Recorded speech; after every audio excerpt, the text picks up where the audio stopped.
মরার আগে মদিনার পোশাক লাগাইয়া দাও। আজরাইল আইসা যেন দেখে তোমার শরীরে মদিনার পোশাক। যুবক ইউসুফ নবীর কানের গোড়ায় মুখটা লাগাইয়া কি যেন বললেন। হঠাৎ সবাই তাকায় আছে, লাইনের মানুষগুলো খানা নিয়ে দৌড়ায়। এই ছেলেটাকে যে ইউসুফের ডাকাইয়া দেখা আবার কথা বলার সুযোগ পেয়ে গেল। হঠাৎ সবাই নজর করে দেখি ওই যুবকের কথা কানের মধ্যে কি বলছে জানা নাই। ইউসুফের চোখ বেয়ে বেয়ে পানিগুলো পড়া শুরু হয়ে গেল।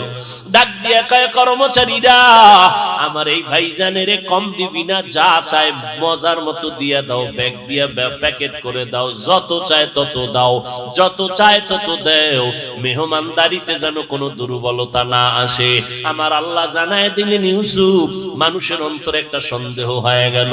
লাইনে দাঁড়াইয়া কষ্ট করে খানা নেয় মাপ দিয়া, আর তুমি এই লোকটারে এত পরিমাণ দিলা কেন? ভেতরের রহস্যটা বলে দাও। ইউসুফ ডাক দিয়ে কয়, ভাই এই যুবকের আমি এত দিলাম কেন জানো?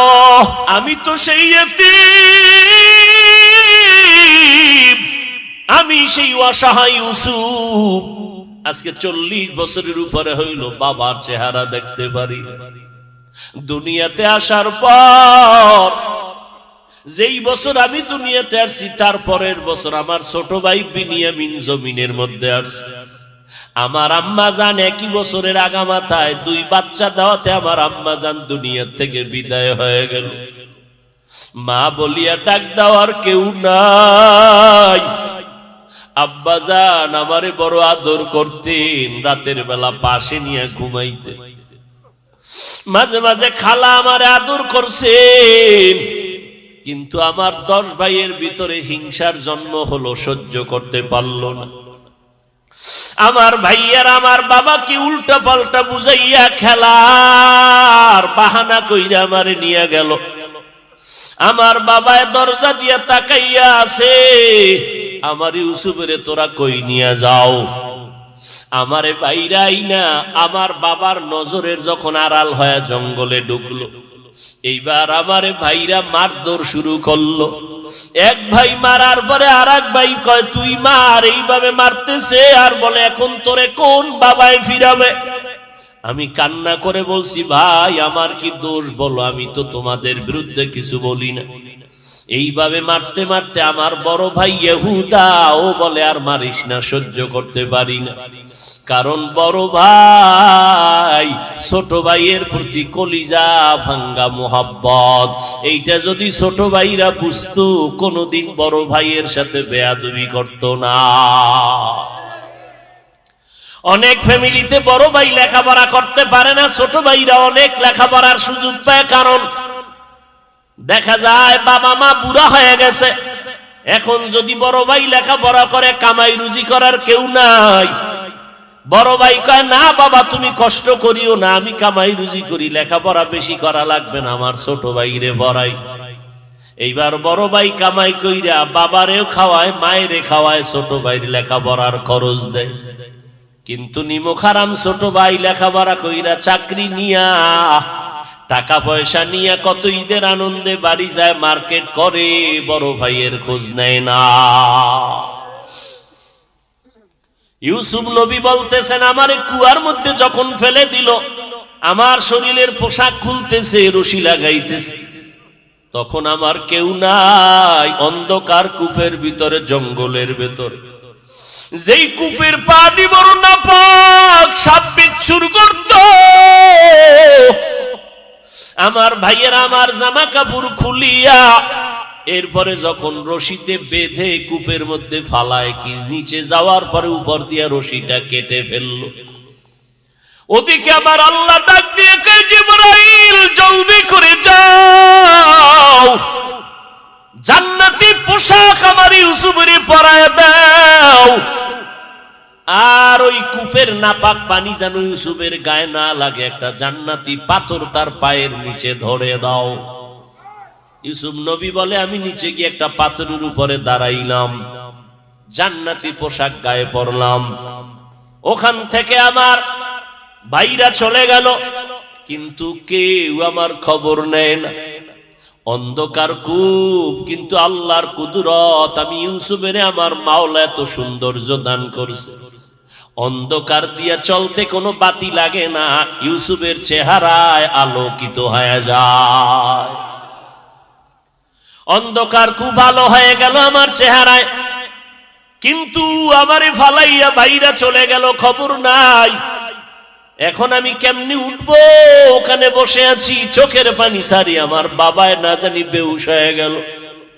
কিন্তু আমার বড় ভাই মাঝে মাঝে আইসে একটু তাকায় তাকায় খবর নেয় আর কথা বল, আমার জন্য রশি দিয়া নাস্তা দেয় আর বলে, ভাই কাঁদিস না, আমি গোপনে আসছি, ওরা যদি জানে আমারে মেরে ফেলবে। কারণ আমি বড় ভাই, সহ্য করতে পারি না ছোট ভাইয়ের কষ্ট। যত দ্বন্দ্বই থাকুক না কেন রে বাবা, ছোট ভাই বড় ভাইয়ের খবর নেয় না, জিগায় না। কিন্তু যদি বড় ভাই হঠাৎ রাত্র কাঁচা ঘুমের মধ্যে কেউ টেলিফোন করে, তোমার বাইরে চৌরাস্তা আটকাইছে, বড় ভাই ঘুম বাদ দিয়া মঞ্জুরে একটা দৌড় দেয়। বড় ভাই গিয়া হাত বাড়ায়, কয় খবরদার, আমার ছোট ভাইরে মারিস না, মারলে তোরা আমাকে মার। আমার ছোট ভাইরে আঘাত করবি না, আমাকে মার। আমার ছোট ভাইরে আমি মানুষ বানাইতে কষ্ট কম করি নাই। যতই দ্বন্দ্ব থাক, তবে আমার চোখের সামনে আমার ভাইরে আঘাত করবি, মেনে নিতে পারবো না। ওখান থেকে ইউসুফের বিক্রি করা হলো, মিশরে পাঠায় দিল। ইউসুফ নবী চোখের পানি ছেড়ে কাঁদেন। ওই বাবারে বাবা বলিয়া ডাকতে তো আর পারলাম না। আমারে মিশরের বাজারে বিক্রি করার পর গোলাম বানায় দেওয়া হলো। এক পর্যায়ে জুলাইখার অভিযোগে আমারে জেলখানায় নেওয়া হলো। ওই জেলখানার থেকে আমার কেউ নাই, আমার বিরুদ্ধে অপবাদ দেওয়া হলো। জুলাইখা আমার বিরুদ্ধে তার স্বামী আজিজে মিশরের কাছে অভিযোগ দিয়েছে। ও এলাকার মুসলমান, ইউসুফ নবী চোখের পানি ছেড়ে কয়, এই যুবক, ওই সময় জুলাইখার স্বামী আমাকে বলছিল, ইউসুফ তুমি সত্যবাদী, তার সাক্ষী কি? ওই সময় একটা মহিলা কোলের মধ্যে বাচ্চা নিয়ে যাইতেছিল, আমার মাওলা আমার কলবের মধ্যে এলকা করে দিয়েছিলেন। আমি সাথে সাথে বাচ্চাটাকে ইশারা করলাম। আমি ইউসুফ সত্যবাদী না মিথ্যাবাদী, বাচ্চা তার নির্ণয় করবে। ওই বাচ্চা মায়ের কোলে থাকার পর বাচ্চা নির্ণয় করে দিল, একটা স্কেল দিয়ে দিল। বাচ্চা ডাইরেক্ট বলে না ইউসুফ ভালো, মহিলা জুলাইখা খারাপ। এইটা ডাইরেক্ট বললে বাচ্চা সন্দেহ করতে পারে। ওই বাচ্চাটা একটা স্কেল দিয়ে দিল, ইউসুফ নবীর গায়ের জামা, এই স্কেলটা দিয়া মাপ দাও। পেছনে যদি জামাটা ছেঁড়া থাকে তো মনে করবা জুলাইখা দোষী। ইউসুফের জামা সামনে দিয়া যদি ছেঁড়া থাকে তো ইউসুফ দোষী। স্কেলটা দেওয়ার মাত্র ওই বাদশা তাকায় দেখে পেছন দিক দিয়া জামা অংশ ছেঁড়া। জুলাইখার এই অপমানজনক মিথ্যা অপবাদ জুলাইখার স্বামী ধরে ফেললো। এইবার ইউসুফ নবী বলেন, ও দুনিয়ার মানুষেরা, এই যুবকটারে আমি এত পরিমাণ দিলাম, কারণটা কি? এই তো সেই যুবক, যেই যুবক ওই মায়ের কোলে আমার পক্ষে সত্য সাক্ষী দিছিল। ওই দিন আমার প্রতি পবিত্রতার বর্ণনা করেছে। ওই দিনের সেই বাচ্চা আজকের এই যুবক। ইউসুফ নবী জানায় দিলেন, ও দুনিয়ার মানুষ দেখো, ওই বাচ্চাটার সেই সময়ের মোহাব্বত আমার সাথে থাকার কারণে আজকে সে পার পেয়ে গেল। কোনো মাপ নাই, খানার কোনো মাপজব নাই। আল্লাহ কয়, বান্দা নজর কর, কসাসুল আউয়ালিন মাওয়াইজুল আখিরিন, অতীতের ইতিহাস পরবর্তীদের জন্য উপদেশ। ইউসুফ নবীর সাথে সেই সময়ের মোহাব্বতের কারণে এখন তার প্রয়োজন মিটে গেল মাপ ছাড়া। ও দুনিয়ার মানুষ, দুনিয়াতে থাকিয়া মাকে দাও, বাবাকে দাও, মায়া মোহাব্বত স্ত্রী পরিবারের দাও, কিন্তু আসল মোহাব্বত আমি মাওলার মধ্যে যদি সীমাবদ্ধ রাখতে পারো, ইউসুফের মোহাব্বতে যদি সময় মতো মাপ ছাড়া খানা পায়, আমি মাওলার অন্তরে তো মায়া 99 গুণ বেশি। ও বান্দা তুমি দুনিয়াতে থাকিয়া যদি আমার মোহাব্বত নিয়ে কবরের মৌতের বিছানায় শুয়ে যাইতে পারো, আমি আল্লাহ তোমার কবর জান্নাত বানায় দিব। হাসরের ময়দানে আমি আল্লাহ তোমাকে বিনা হিসাবে জান্নাতে পাঠায় দিব। ভুল করেন না, অনেকে আবার জুতা গুছাইতেছে, গেইট আটকাইলে উপায় কি? আল্লাহ বাড়িওয়ালাদেরও হেদায়েত দান করুন। কত মানুষ দিল খুলিয়া চায় ফজরের নামাজটা গিয়া মসজিদে জামাতে আদায় করব, চোখের পানি ফেলে এসে বলে হুজুর কপাল খারাপ, ভাড়াটিয়ায় বাসায় থাকি, মালিক ফজরে গেট খোলার তালার চাবি দেয় না। আছে না নাই? এর বিল্ডিং এর মেয়াদ 500 বছর। হ্যাঁ, কেমনে বুঝাই? বড় দুঃখ, এই গাজীপুরের ভেতরে অনেক বছর আগে একটা দুর্ঘটনা হয়েছিল রাত্র 1টার সময়। আমি অনেক জায়গায় কথাটা বলেছি। আমার এক পরিচিত মানুষ, এই বাদাম দেখছেননি কারবার, ব্যবসা সবাই চালাইতেছে, জিভা চাবা। 2 ঘন্টা বাদাম না খাইলে মারা যাবেন নি? এটা খাওয়ার ভ্যান্ডেল। কিয়ামত আইতেছে। আমরা যাদের সোহবতে এই জায়গায় বইছি, কত লাথি খেয়েছি, জুতার বাড়ি খেয়েছি, জুতার বাড়ি। কার জুতার বাড়ি খেয়েছি? সন্তান যদি মায়ের জুতা খায়, বাবার জুতার বাড়ি খায়, এটা অপমান না, এটা বরকত। ওই জুতার বাড়ির অ্যাকশনে এখানে বসছি। যারা চেহারা দিয়া শুধু নজর দিলে মানুষের কলবের ভিতরে পরিবর্তন হয়ে যায়। আর যখন বয়ান করতেন, পান খাওয়ার চা খাওয়া, ওই মাইকের স্ট্যান্ড দিয়ে বাড়ি জাগা, ওই বয়ান করত, মানুষ কান্না কইরা ওলি হইয়া এরপরে ঘরে যায়। আর এখন তো বয়ান ফ্যাশন, স্টাইল স্টাইল হয়ে গেছে। কত কণ্ঠ শুনানো যাবে, হাসানো যাবে। হাসাইতে পারলে জনগণ খুশি, আমিও খুশি। আমার বয়ানটা এমন হতে হবে যে দাওয়াত বেড়ে যায়। আল্লাহ হেদায়েত দান করুন। বাসায় যাওয়ার তারা ঠারা তেমন বেশি রাত আমিও করব না, যেহেতু এমন টাইমে বসছি যখন দোয়া করে যাওয়ার টাইম, এ সময় মাত্র শুরু। হায় হায় হায়, কি কথা বলতেছিলাম? গাজীপুরের দেখছেন নি ভাবলি, গাজীপুরের ভেতরে 14 তলা বিল্ডিং। কই আছে তাও আমি জানি না, পত্রিকায় আসছে ঘটনা। কিন্তু বিল্ডিং এর মালিক আমার খুব মোহাব্বতের মানুষ। বিভিন্ন জায়গায় যাইতো, অনুদান করত, পরিচয়। হঠাৎ খবর পেয়ে গেলাম রাত্র 1টায় বিল্ডিং এর 11তম তলায় আগুন লেগেছে। বিল্ডিং টোটাল 14 তলা। রাত 1টার সময় 11তম তলায় আগুন লাগলো। মালিক সুদ্ধা অনেকেই মরে গেল। পত্রিকায় পেয়ে আমি অন্যভাবে খবর নিলাম কি হয়েছে, যে এমন কুদরত, 11তম তলায় আগুন লাগলো, মালিক সুদ্ধা মরে গেল। উপরেও কারো ক্ষতি হয় নাই, নিচের তলায় কারো কোনো ক্ষতি হলো না। ব্যাপারটা কি?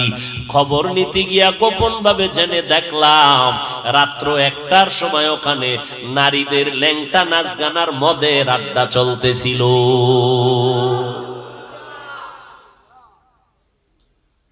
এই জন্য উচিত তো প্রত্যেক বিল্ডিং ওয়ালা এমন একজন ভাড়াটিয়া থাকবে, যেই ভাড়াটিয়া আমার মাওলাকে বেজার করবে না, কোরআন পড়বে। ওই বিল্ডিং এর মেয়াদ যদি শেষ হয়, আমার মাওলা মেয়াদ বাড়ায় রাখবেন কুদরতের ফেরেশতার মাধ্যমে। হেফাজতের মালিক কে? কোটিপতি ব্যক্তি জাহাজ যায় মাল সহ সমুদ্রের ভেতরে, হঠাৎ জাহাজ ডুবে গেছে। মালিকের কয় স্যার আপনার জাহাজ ডুবে গেছে সমুদ্রের ভেতরে। কয় আল্লাহর কসম ডুবে নাই। আপনি দেখছেন নি? কয় দেখি নাই। আপনি কসম খাইলেন, সাহস তো কম না। হ্যাঁ সাহস, আমারটা ডুবে নাই। খবর নিয়ে দেখো। 100 মাইল দূরে গিয়া খবর নিয়ে দেখলো অন্য জাহাজ ডুবছে, তারটা ডুবে নাই। এবার কয় স্যার আপনারটা ডুবলো না, কসম খাইয়া গ্যারান্টি দিলেন কিভাবে? আমার নবীর কথা, যারা মালের যাকাত ঠিক মতো দিবা তাদের ক্ষতি হবে না। বড় বড় বড় বড় আগুন কেন, বিপদ কেন, কিডনি যায় কেন? কয় মাদ্রাসায় 1 লাখ দিবেন নি? কয় হ্যাঁ তো সম্ভব না। আল্লাহ কয় এদিকে দিবি না, অন্য দিকটা নিয়ে যাবো, তোর কিডনি ড্যামেজ করে দিলাম। এইবার বল কত কোটি টাকা তুই হসপিটালে দিবি?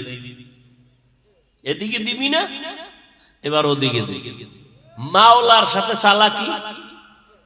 ওয়ামাকারু ওয়ামাকারাল্লাহ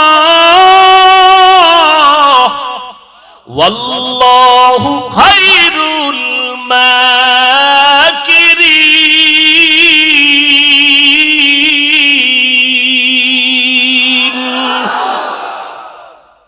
নমরুদদের রেডি হয়ে গেছে, আল্লাহরই মাইরা লাইব।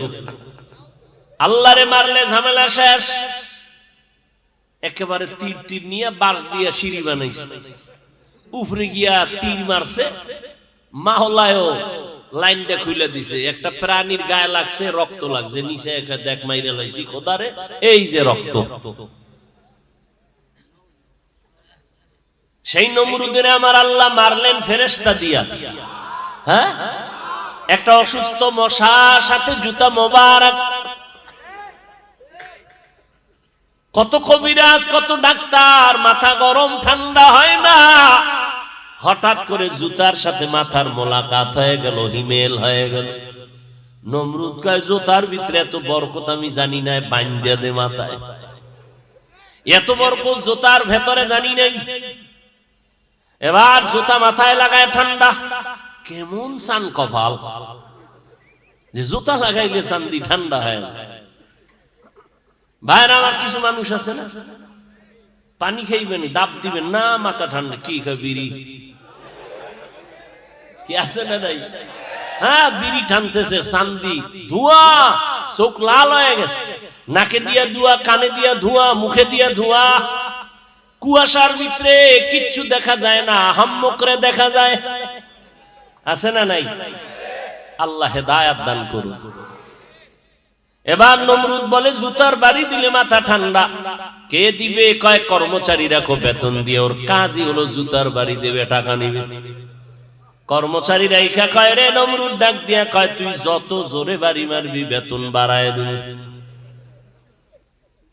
কর্মচারী কয়েকদিন ফিটা ফাটা দিয়ে কয় এই খাম আমার, বাথরুম টাথরুম কি করা লাগবে না? কি করা যায়? তুই বাথরুমে যা না মর, আমার বাড়ি বন্ধ করা যাবে না। কথা হলে আর একজন কর্মচারী শিডিউল ভাগ করে জুতার বাড়ি চলবে, এটা দায়মি ভাবে। এই রহমত থেকে বঞ্চিত হওয়ার কায়দাই নেই।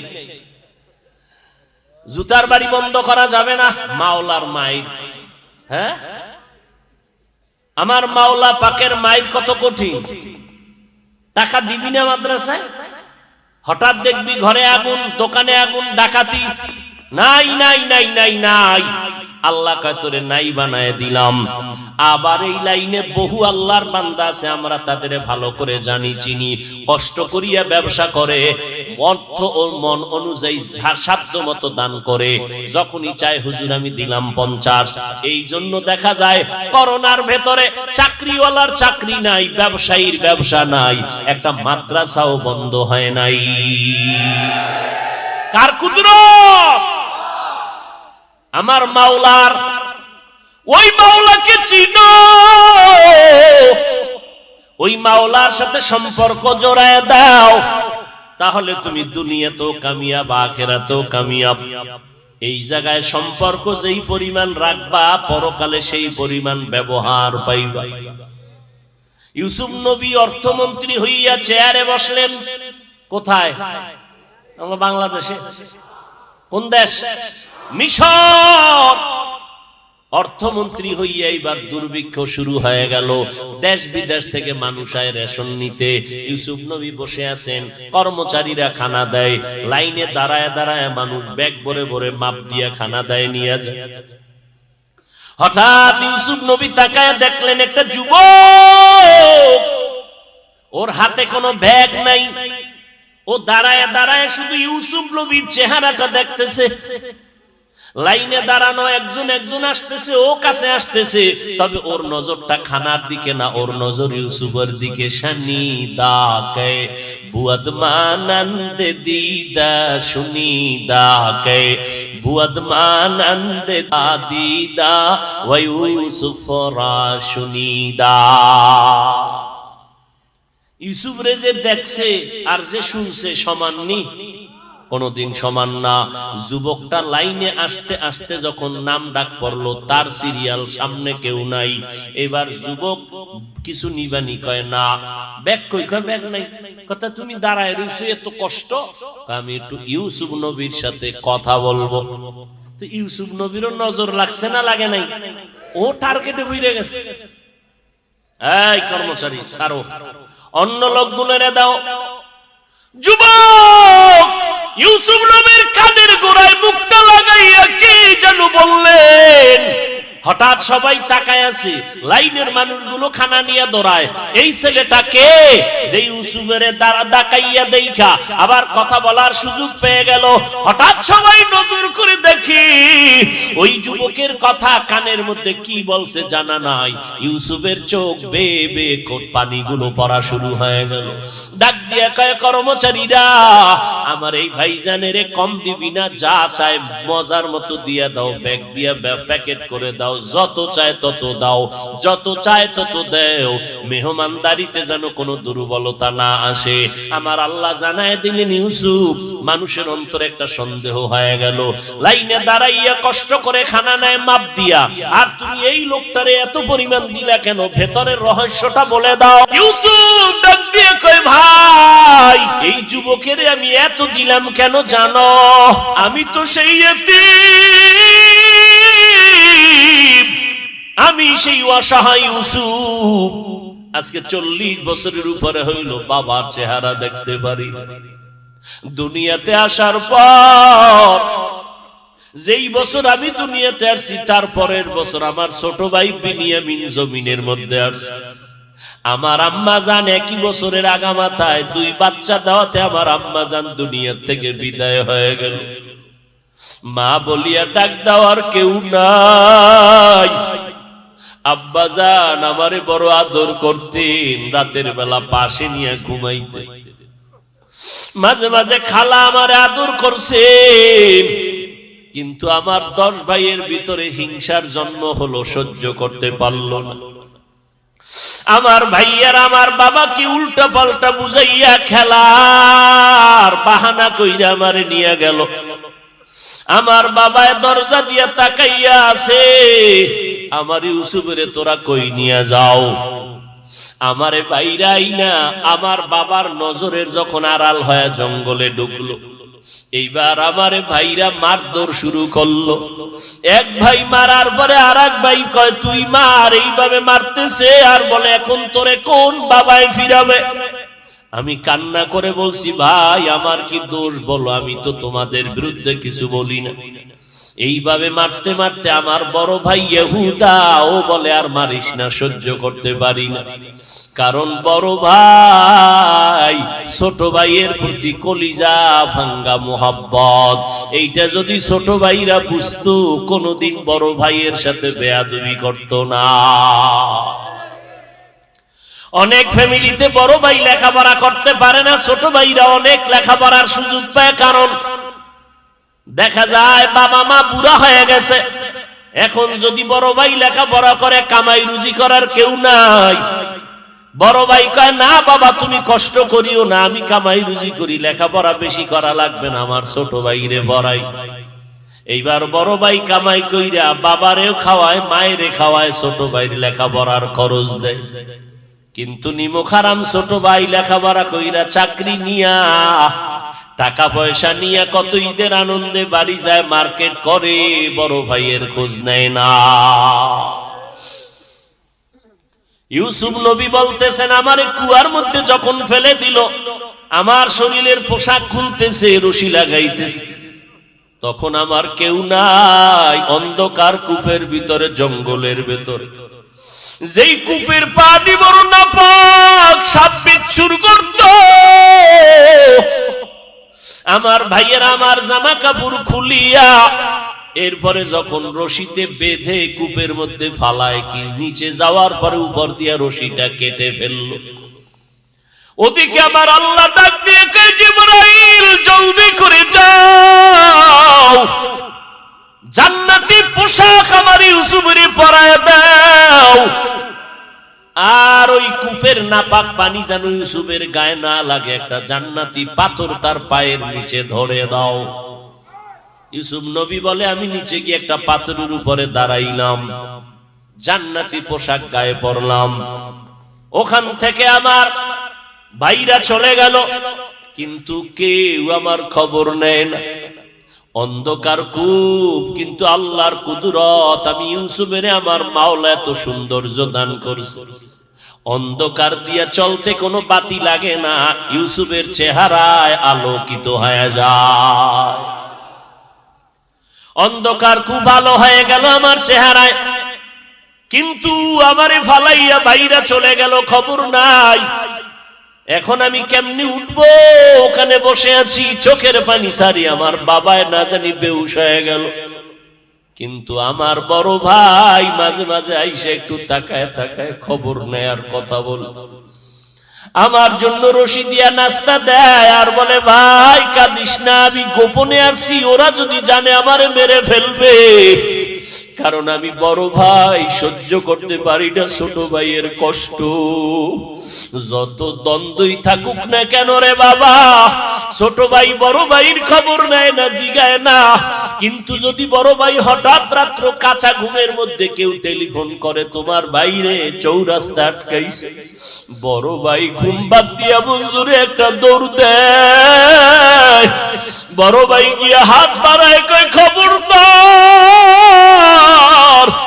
আমার ছোট ভাইরে মারিস না, মারলে তোরা আমাকে মার। আমার ছোট ভাইরে আঘাত করবি না, আমাকে মার। আমার ছোট ভাইরে আমি মানুষ বানাইতে কষ্ট কম করি নাই। যতই দ্বন্দ্ব থাক, তবে আমার চোখের সামনে আমার ভাইরে আঘাত করবি, মেনে নিতে পারবো না। ওখান থেকে ইউসুফের বিক্রি করা হলো, মিশরে পাঠায় দিল। ইউসুফ নবী চোখের পানি ছেড়ে কাঁদেন, ওই বাবারে বাবা বলিয়া ডাকতে তো আর পারলাম না। আমারে মিশরের বাজারে বিক্রি করার পর গোলাম বানায় দেওয়া হলো। এক পর্যায়ে জুলাইখার অভিযোগে আমারে জেলখানায় নেওয়া হলো। ওই জেলখানার থেকে আমার কেউ নাই, আমার বিরুদ্ধে অপবাদ দেওয়া হলো। জুলাইখা আমার বিরুদ্ধে তার স্বামী আজিজে মিশরের কাছে অভিযোগ দিয়েছে। ও এলাকার মুসলমান, ইউসুফ নবী চোখের পানি ছেড়ে কয়, এই যুবক, ওই সময় জুলাইখার স্বামী আমাকে বলছিল, ইউসুফ তুমি সত্যবাদী, তার সাক্ষী কি? ওই সময় একটা মহিলা কোলের মধ্যে বাচ্চা নিয়ে যাইতেছিল, আমার মাওলা আমার কলবের মধ্যে এলকা করে দিয়েছিলেন। আমি সাথে সাথে বাচ্চাটাকে ইশারা করলাম। আমি ইউসুফ সত্যবাদী না মিথ্যাবাদী, বাচ্চা তার নির্ণয় করবে। ওই বাচ্চা মায়ের কোলে থাকার পর বাচ্চা নির্ণয় করে দিল, একটা স্কেল দিয়ে দিল। বাচ্চা ডাইরেক্ট বলে না ইউসুফ ভালো, মহিলা জুলাইখা খারাপ। এইটা ডাইরেক্ট বললে বাচ্চা সন্দেহ করতে পারে। ওই বাচ্চাটা একটা স্কেল দিয়ে দিল, ইউসুফ নবীর গায়ের জামা, এই স্কেলটা দিয়া মাপ দাও। পেছনে যদি জামাটা ছেঁড়া থাকে তো মনে করবা জুলাইখা দোষী। ইউসুফের জামা সামনে দিয়া যদি ছেঁড়া থাকে তো ইউসুফ দোষী। স্কেলটা দেওয়ার মাত্র ওই বাদশা তাকায় দেখে পেছন দিক দিয়া জামা অংশ ছেঁড়া। জুলাইখার এই অপমানজনক মিথ্যা অপবাদ জুলাইখার স্বামী ধরে ফেললো। এইবার ইউসুফ নবী বলেন, ও দুনিয়ার মানুষেরা, এই যুবকটারে আমি এত পরিমাণ দিলাম, কারণটা কি? এই তো সেই যুবক, যেই যুবক ওই মায়ের কোলে আমার পক্ষে সত্য সাক্ষী দিছিল। ওই দিন আমার প্রতি পবিত্রতার বর্ণনা করেছে।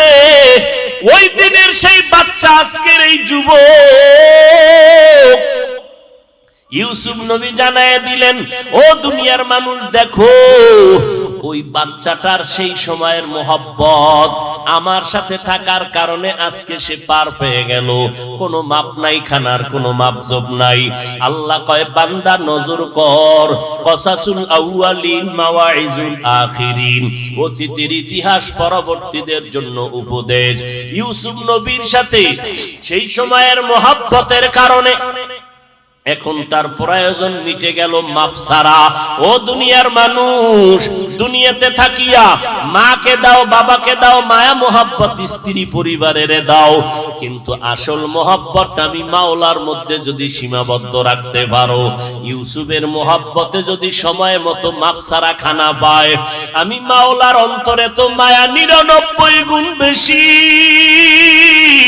ও বান্দা, তুমি দুনিয়াতে থাকিয়া যদি আমার মোহাব্বত নিয়ে কবরের মৌতের বিছানায় শুয়ে যাইতে পারো, আমি আল্লাহ তোমার কবর জান্নাত বানায় দিব। হাসরের ময়দানে আমি আল্লাহ তোমাকে বিনা হিসাবে জান্নাতে পাঠায় দিব। এরে নবীর উম্মতের দল, অহংকারী অন্তর থেকে ছেড়ে দাও। হযরত আলী বলেন, এলেম পাইয়া খুশি, টাকা পেয়ে খুশি না। তার কারণ, এলেমওয়ালা টাকাওয়ালার টাকা আজ আছে, কাল থাকবে না। এলেমওয়ালার এলেম বিদায় হবে না। 2 নাম্বার কারণ, টাকাওয়ালার যত টাকা বাড়ে তত দুশমন বাড়ে, এলেমওয়ালার যত এলেম বাড়ে তত বন্ধু বাড়ে। কথা ঠিক নি? টাকাওয়ালার যত টাকা বাড়ে দুশমন বাড়ে, এলেমওয়ালার যত এলেম বাড়ে বন্ধু বাড়ে। ঠিক 3 নাম্বার কারণ, টাকাওয়ালার যত বয়স বাড়ে তত সকলের ঘৃণা বেড়ে যায়, আর এলেমওয়ালার যত বয়স বাড়ে সবার মোহাব্বত বাড়ে। টাকাওয়ালা বুড়া হয়ে গেছে, স্ত্রী কয় মরে না কেন, সন্তানেরা কয় মরে যাওয়া ভালো। আর এলেমওয়ালা যত বুড়া হয়ে যাক, বড় বড় আলেমরা লাইনে দাঁড়ায়, হুজুরের একটু জুতা যদি হাতে নিতে পারতাম বরকত হতো। এটা এলেমের বরকত।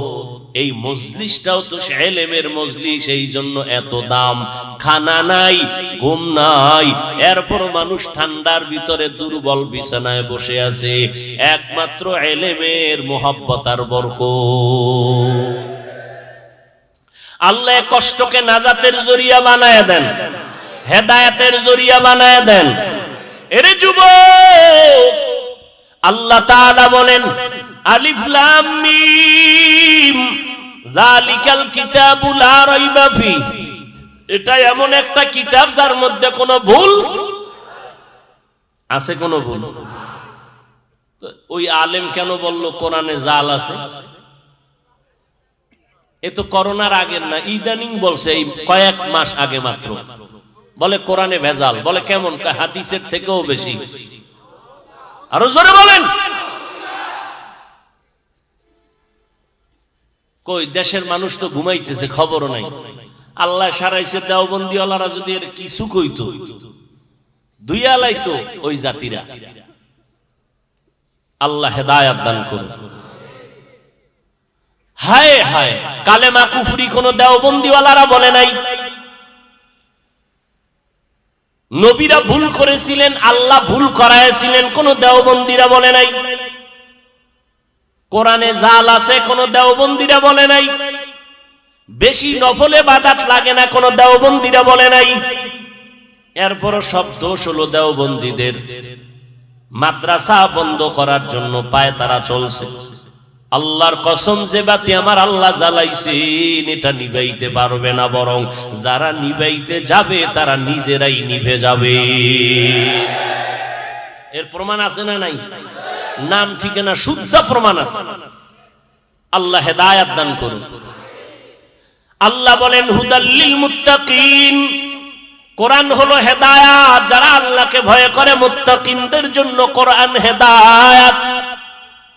আল্লাহ কোরআনের আরেক জায়গায় বলেন হুদাল্লিন নাস, গোটা জগতের মানুষের জন্য কোরআন হেদায়াত।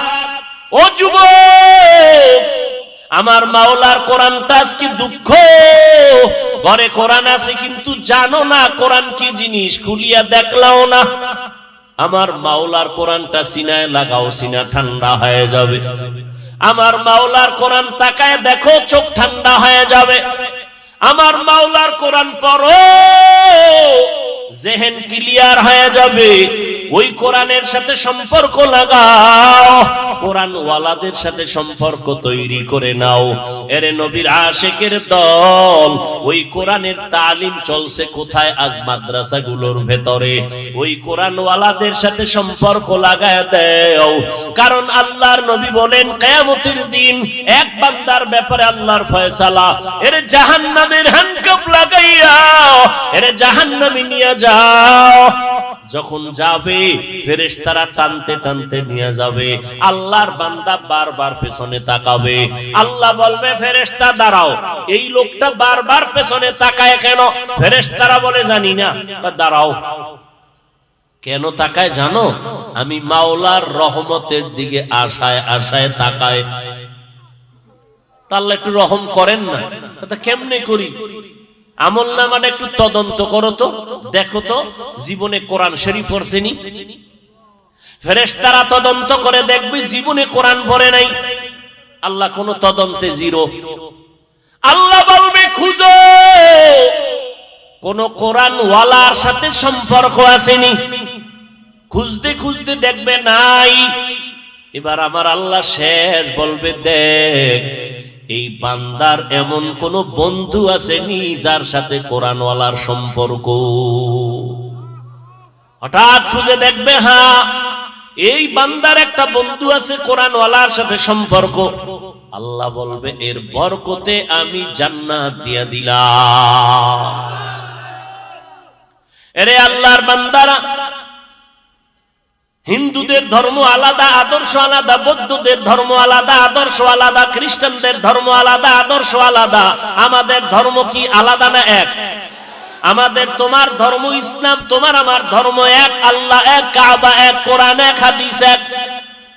তোমার আমার আদর্শ তো এক হবে। তোমার পোশাক কেন আলাদা, আমার পোশাক কেন আলাদা?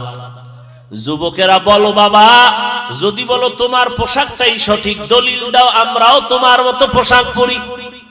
আর যদি বলো না হাফিজ ভাই, আপনাদের পোশাকটাই আসল পোশাক, মদিনার পোশাক, তাহলে পা দুটা আগায় দেও, আমি তোমার পায়ে হাত রেখে বলবো এখনো সময় আছে, তওবা করে মদিনার পোশাকটা শরীরে লাগাও। মরার পরে কাফন পুরাটা ভরলে লাভ হইবে কি বোরকা? মরার আগে মদিনার পোশাক লাগাইয়া দাও। আজরাইল আইসা যেন দেখে তোমার শরীরে মদিনার পোশাক। ওরে আল্লাহর বান্দা, হুজুরদের কথা আজকে তুমি যতই অবিশ্বাস করো, আমার মাওলার কোরআনটা কি অবিশ্বাস করবা? ওই কোরআন সত্য। গুনাহগারেরা জাহান্নামে যাবে, নেক আমলওয়ালারা জান্নাতে যাবে। ইন্নাল আবরারা লাফি নাঈম ওয়া ইন্নাল ফুজ্জারা লাফি জাহিম। নেক আমলওয়ালারা জান্নাতের প্রতীক, গুনাহ যারা করবে তারা জাহান্নামের প্রতীক। আল্লাহ কোরআন দিবেন হেদায়েতের জন্য। কোন হেদায়েত? এগুলো নিয়ে বিস্তারিত কথা বলার সুযোগ আর হলো না রে বাবা। আল্লাহর কাছে তওবা করো। সব বয়ান সারা রাত করি, সব বয়ানের মাকসাদ হলো হেদায়েত। আজকে সারা রাত বয়ান শুনবো, ফজরের নামাজ পড়বা না, কোনো লাভ হবে না। আর অল্প বয়ান হবে, মানুষ বাসায় গিয়ে নামাজ পড়বে, বয়ানটা সফলতার দরজায় চলে যাবে। এই জন্য আগের আল্লাহওয়ালারা বয়ান করতে চাইতেন না, ধইরা বসায় দিলে 20 মিনিটের বেশি কথা বলতেন না। আর এমন বয়ান দিতেন 20 মিনিটে নিজেও কানতেন, উম্মতেরাও কান্না করিয়া তওবা করে ঘরে যাইতে। আর এখন বয়ানে কান্না নাই, কান্নার বয়ানেই নাই, বরং কালা চশমার হুজুরে কান্নার বিরুদ্ধে বয়ান করে। আছে না নাই? কত বড় দুঃখ যে একজন আলেম হইয়া কান্নার বিরুদ্ধে জাতির সামনে বয়ান করে, এর থেকে কপাল খারাপ আর কিছুই হতে পারে না। অথচ আমার নবী কান্না করলেন, আবু বকর কাঁদলেন, ওমর কাঁদলেন, জান্নাতের টিকিট হাতের মধ্যে পাইছেন। এরপর হযরতে ওমর ফারুক রাদিয়াল্লাহু তাআলা আনহু জীবনভর কান্না করলেন। ঈদের দিন সবাই ঈদের নামাজ পড়ে আনন্দ করে বাড়ি বাড়ি যায়, ওমর দরজা লাগায় কান্না করে। আবু হুরায়রা রাদিয়াল্লাহু আনহু বলেন, ভাই ওমর খলিফাতুল মুসলিমিন, আপনি ঈদের দিন আনন্দ বাদ দিয়ে কেন কান্না করেন? ওমরে ফারুক বলে, ভাই আবু হুরায়রা, কান্না কেন করি? আনন্দ তো ওই ব্যক্তি করবে যার কোনো চিন্তা পেরেশানি নাই। আবু হুরায়রা রাদিয়াল্লাহু আনহু বলেন, আপনার কিসের পেরেশানি? কয়, একটা মাস রোজা গেল, কবুল হলো কিনা চিন্তা, তারাবি পড়লাম কবুল হলো কিনা চিন্তা, তেলাওয়াত করলাম কবুল হলো কিনা পেরেশানি, জাহান্নাম থেকে নাজাত পেলাম কিনা চিন্তা। আবু হুরায়রা বলেন, খলিফাতুল মুসলিমিন, আল্লাহ তো আপনাদের 10 জনকে জান্নাতের টিকিট দান করেছেন, আবার এত চিন্তা কেন?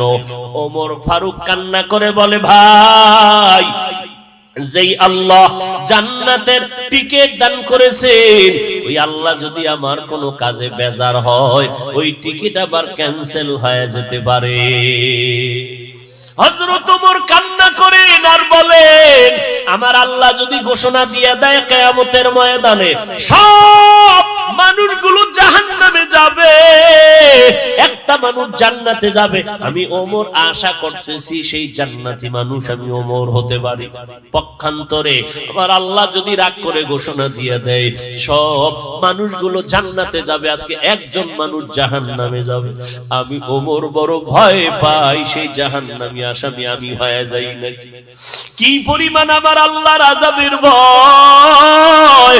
জান্নাতের টিকিট পাইয়াও যদি তারা এত কাঁদেন, আপনার আমার কি পরিমাণ কান্না দরকার।